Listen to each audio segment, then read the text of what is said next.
720 में से अगर 360 नंबर अगर आपने ले लिए पेपर में तो आपने आधी जंग तो जीत ली, राइट? तो आधी जंग तुम्हारे सामने इतने आसानी से तुम जीत सकते हो। Why not to work on it अभी जब हम इतने अच्छे टाइम पे खड़े हैं, right? So you guys, this is Meenakshi Sharma, brick biology expert, और हम बात करने वाले हैं दोनों के लिए। चाहे आप ड्रॉप कर रहे हैं तो आपके लिए क्या टाइम टेबल होना चाहिए, अगर आप क्लास 12th में हैं तो आपके लिए क्या टाइम टेबल होना चाहिए। शुरू करें। सबसे पहले हम लोग स्टार्ट करते हैं, हमारे पास टाइम कितना बचा है। तो मैं फरवरी तक का टाइम लेके चली हूं ताकि आपका सिलेबस कंप्लीट करने का टाइम। तो कुल मिला के अगस्त के मैंने 20 दिन लिए हैं, because August is half gone, और फरवरी तक हमारे पास में कम से कम भी 201 दिन बचते हैं, if I calculate the days, right? अब अगर आप ड्रॉपर हैं तो अब देखिए, आपको क्लास पहले 11th करनी चाहिए एंड देन फिर आपको क्लास 12th करनी चाहिए। अगर आप फ्रेशर हैं, 12th में हैं, तो आपको दोनों क्लासेस साथ लेके चलनी पड़ेगी। तो आपका सबसे बड़ा डर ये होता है कि आपके बैकलॉग लगे होते हैं या लग जाते हैं ड्यूरिंग द प्रोसेस। तो इसको हटाने के लिए हम लोग क्या कर सकते हैं? तो दो मेन क्वेश्चन सामने आते हैं, what to study and how to study. सबसे पहले हम लोग उन बच्चों के बारे में बात करेंगे जो अभी ड्रॉप कर रहे हैं, ठीक है? सो बच्चों, बड़े ध्यान से सुनना। आपके पास में तकरीबन 200 दिन है, मतलब 100 दिन for each class 11th and class 12th। तो सबसे पहले यहां पे आप देखो तो यूनिट 1 में आप कवर करेंगे, क्लास 11 स्टार्ट करेंगे हम लोग, राइट? यूनिट 1 लो आप, डाइवर्सिटी लो, जिसमें आपका बायोलॉजिकल क्लासिफिकेशन, एनिमल किंगडम, आपका प्लांट किंगडम है। आपको पता है उसमें से क्वेश्चन जो है कुछ ना कुछ आने, सारी यूनिट्स में से क्वेश्चन आने हैं, लेकिन ये थोड़ी लर्निंग वाली यूनिट है। सबसे पहले आप इससे अपना श्री गणेश कीजिए, राइट? देन उसके बाद में आप सेल स्ट्रक्चर पढ़िए। मैंने एक यहाँ पे यूनिट को स्किप कर दिया, स्ट्रक्चरल ऑर्गेनाइजेशन में लास्ट में ले गई, मैं आपका रीजन बताऊंगी इसका। फिर आप यूनिट 3 कीजिए बेटा, सेल स्ट्रक्चर के बाद में आप आ जाइए बेटा फिजियोलॉजी पे, द बिगेस्ट चंक, जिसमें कम से कम 14 से 15 क्वेश्चन आते हैं दोनों इसको मिला के, और कभी कभी तो इससे भी ज्यादा आ जाते हैं, राइट? प्लांट फिजियो और एनिमल फिजियो। आप अपने में प्लांट फिजियो और एनिमल फिजियो इतनी बड़ी है कि 2 महीने ले जाएंगे आपके। आप 100 दिन का कुल मिला के देखो तो आपको ऑलमोस्ट 3 महीने मिल रहे हैं। दैट मीन्स 2 महीने तो यही ले जाएंगी आपकी, राइट? ठीक है? तो बिकॉज ये अच्छे भी हैं टॉपिक, आपको एमबीबीएस में फर्स्ट ईयर में भी काम आते हैं, और इंटरेस्टिंग भी हैं, और थोड़ा टाइम टेकिंग भी है, करेक्ट? देन उसके बाद में बेटा आता है आपका यूनिट 3 का स्ट्रक्चरल ऑर्गेनाइजेशन। तो this is how you should, आप अपने 100 दिन इसको दीजिए बेटा इस सीक्वेंस में। स्ट्रक्चरल ऑर्गेनाइजेशन को इसमें लास्ट में रखा क्योंकि अदरवाइज डाइवर्सिटी पढ़ते पढ़ते इतना बोर हो गए होते कि स्ट्रक्चरल ऑर्गेनाइजेशन पढ़ते पढ़ते हिम्मत टूट जाती। इसीलिए सेल को ला दिया। सेल थोड़ा इंटरेस्टिंग है, कॉन्सेप्चुअल है। Same goes for this and then this, ठीक है? तो थ्योरेटिकल ये और बीच में थोड़ा conceptual, and you are good to go. तो good job. Bye 100th day पे आपका ये जो है सिलेबस कंप्लीट हो जाना, विद इन 3 मंथ्स। आप कैलकुलेट कर लो 3 मंथ्स कौन से हैं यहां से, राइट? देन उसके बाद में पढ़ना कैसे है ना? How to study. देखो, बहुत ज्यादा तामझाम में पढ़ने की जरूरत नहीं है। आपको क्या करना है, आपके पास में नोट्स होने चाहिए बेटा, नोट्स होने चाहिए हैंड रिटन, ठीक है? जो मैं आपको यहाँ पे इस चैनल पे दे ही रही हूँ, MNM पे, राइट? मैंने एनिमल किंगडम ऑलरेडी शुरू कर दिया। अगर नहीं ज्वाइन किया है तो चैनल को सब्सक्राइब करके ज्वाइन कर लो, ठीक है ना? और बाकी साथ में शेयर भी कर दो। Then NCERT line to line reading उस क्लास के बाद में बहुत जरूरी है। Then PYQ solving. PYQ is the must. किसी भी बच्चे को अगर पेपर क्लियर करना है तो आप ये बात अपने दिमाग में बिठा लीजिए कि PYQ सॉल्व किए बिना आप वो पेपर क्लियर नहीं कर सकते हैं। मैं बहुत ब्लंटली आपको ये बात बोल रही हूँ, राइट? सो PYQ सॉल्विंग और NCERT फिंगर टिप्स करके किताब है, उसको एक ले लो। MTG की एक बुक है, उसको सॉल्व करो। That is it. और कुछ नहीं करना तुमको, कोई बुक नहीं पढ़नी है ना? Believe me, nothing you have to study after this. बस इसी को रिपीट करते जाओ। एक चीज का ध्यान रखना है, doubt solving is the must. कहीं पे भी कोई डाउट फंस गया तो उसको सॉल्व किए बिना आगे मत जाना, वरना वो डाउट परेशान करेगा। हो सकता है कि पेपर में भी आ जाए वो। Don't do that. It is applicable to everybody, चाहे क्लास 12th में हो, चाहे ड्रॉपर, चाहे तुम क्लास 11th में हो। तो ये चीज तुम सब पे एप्लीकेबल होती है। इसी तरीके से पढ़ना है और किसी तरीके से नहीं पढ़ना, तुमको कुछ एक्स्ट्रा नहीं पढ़ना है। चलिए, अब आपका ड्रॉपर्स वाले बच्चों का बेटा क्लास 12th पे आ जाओ। अब तुम इसमें क्या करोगे, सबसे पहले आप रिप्रोडक्शन पढ़ोगे, ठीक है?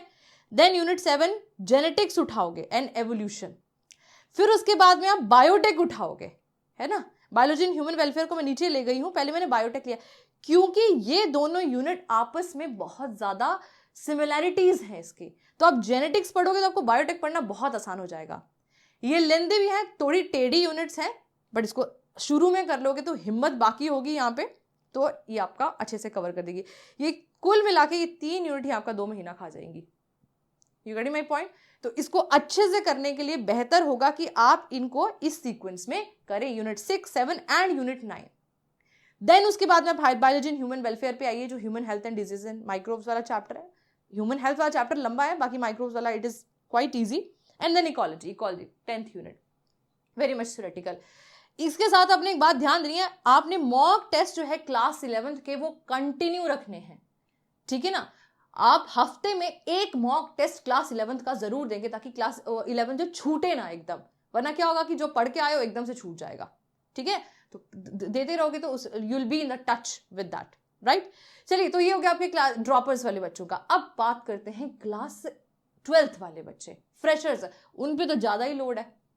पता ही नहीं है कि अभी क्लास 12th में आ गए, लेकिन क्लास 11th के तो बैकलॉग बचे हुए हैं, तो कैसे करें, ठीक है। तो आपके लिए बच्चा मैंने एक बहुत ही बेहतरीन प्लान बनाया है, बस आपको खाली उस पर स्टिक करना है। मैंने तुम्हें पहले ही बोला है ना, प्लान मेरे पास है, बस आपको खाली फॉलो करना है उसको। अगर आप उसको आंखें बंद करके भी फॉलो करते हो ना, जब आप इसके 201 दिन के बाद में पहुंचोगे ना, आप देखोगे आप कितना ज्यादा सक्सेसफुल है। ध्यान रखना एक बात को, है ना, कभी भी ना आप पहली सीढ़ी से 100 सीढ़ी तक जंप नहीं मार सकते हो सीधा, आपको छोटे छोटे छोटे छोटे स्टेप्स लेने पड़ते हैं। एवरी स्टेप अ डे, छोटा स्टेप, तभी आप 100वें दिन वहां पे जाके पहुंचोगे। ध्यान रखना इस बात को, ठीक है ना। तो सिलेबस फिनिश्ड, नाउ रिवाइज फरवरी तक। तो ये हो गया ड्रॉपर्स वाले बच्चों का। अब बात करते हैं रेगुलर वाले बच्चों का, है ना। इनका थोड़ा मैनेज करना पड़ेगा अच्छे से। तो 201 दिन आपके पास भी टिल फरवरी आपको, लेकिन साइमल्टेनियसली चलाना पड़ेगा, बिकॉज आपको फाइनल बोर्ड का पेपर भी देना है आके, राइट। और क्लास में पढ़ा रहे हैं, चाहे कोचिंग है चाहे स्कूल है। चलो, तो ये साथ साथ मैंने लिखा है यहाँ पे, साथ साथ चलाना है इसको। क्लास 12वीं को, कक्षा 12वीं को अगर आप 6 दिन दे रहे हैं बेटा एक हफ्ते में, तो क्लास 11 को आप 3 दिन देंगे। इतना तो कर सकते हैं ना, राइट। अच्छा, अभी देखो, आपका सपोज यूनिट 1 रिप्रोडक्शन चल रहा है आजकल, मान लेते हैं क्लास 12th में, तो यूनिट 1 डाइवर्सिटी चला के रखिए साथ में, है ना, लर्निंग है सारा। देन उसके बाद में आप सेकेंड यूनिट पे आओगे, दैट इज जेनेटिक्स। तो इसके बाद इसका यूनिट 3 पकड़ो, सेल, ठीक है ना। जेनेटिक्स और सेल को एक साथ पढ़ोगे, मजा ही बहुत आएगा तुम्हें, तुम देखना सही, बहुत मजा आएगा तुमको कि अरे जेनेटिक्स में तुम्हें सेल में बहुत सारी चीजें तुम रिलेट कर सकते हो, सेल डिवीजन ये वो, तो बहुत चीजें जो होंगी यहाँ पे सिमिलरिटी होगी, तुम्हें बहुत बहुत मजा आएगा पढ़ने में, ठीक है।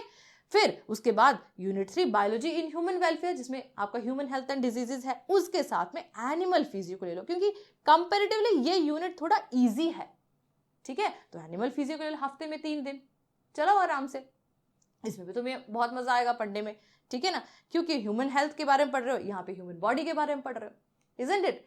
देन उसके बाद में यूनिट 4 आपकी बायोटेक चलेगी, है ना, बिकॉज ये तो सीक्वेंस में ही चलेगा, तुम इसी को छेड़छाड़ कर सकते हो इसे।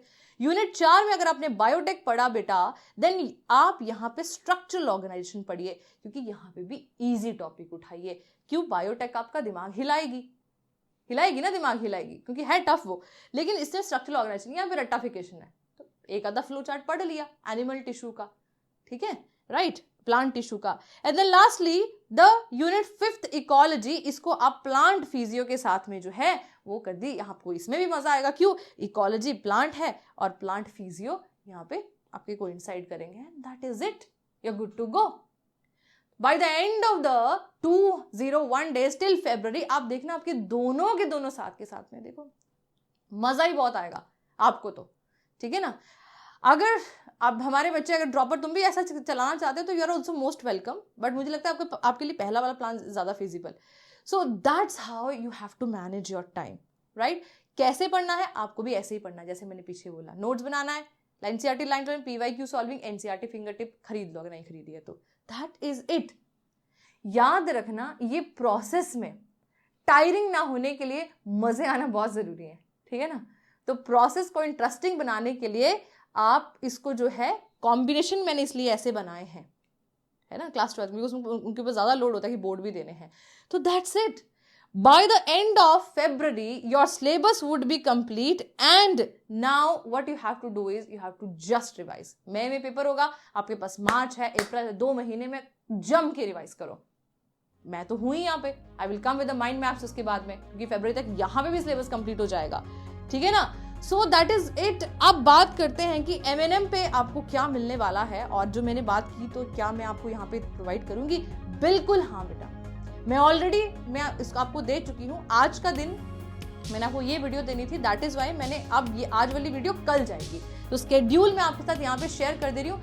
टाइमिंग थोड़ा सा चेंज कर दी, बिकॉज आप में से बहुत सारे बच्चों ने रिक्वेस्ट किया था कि मैम रात को डाला करो, क्योंकि हम लोग दिन में स्कूल में या कोचिंग में होते हैं, जहां मर्जी आप जाते हो, तो इसलिए मैंने टाइमिंग चेंज कर दिया, आपके 8 बजे का टाइमिंग कर दिया है। तो एनिमल किंगडम के अभी 3 लेक्चर्स और बचे हैं, धीरे धीरे कर रहे हैं। मैंने आपको पहले ही बताया है कि मैं क्यों धीरे कर रही हूँ, because I want to give you the quality content, और इतना धीरे कि आपके दिमाग में सेट होके बैठ जाए, ठीक है।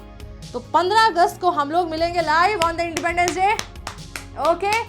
सो तब तक के लिए इंतजार कीजिए, stick to the lecture, stick to the plan, ठीक है ना। मैं पूछूंगी आपसे जब मैं लाइव आऊंगी कि आप कैसा आपका जा रहा है and what are your queries and all, right.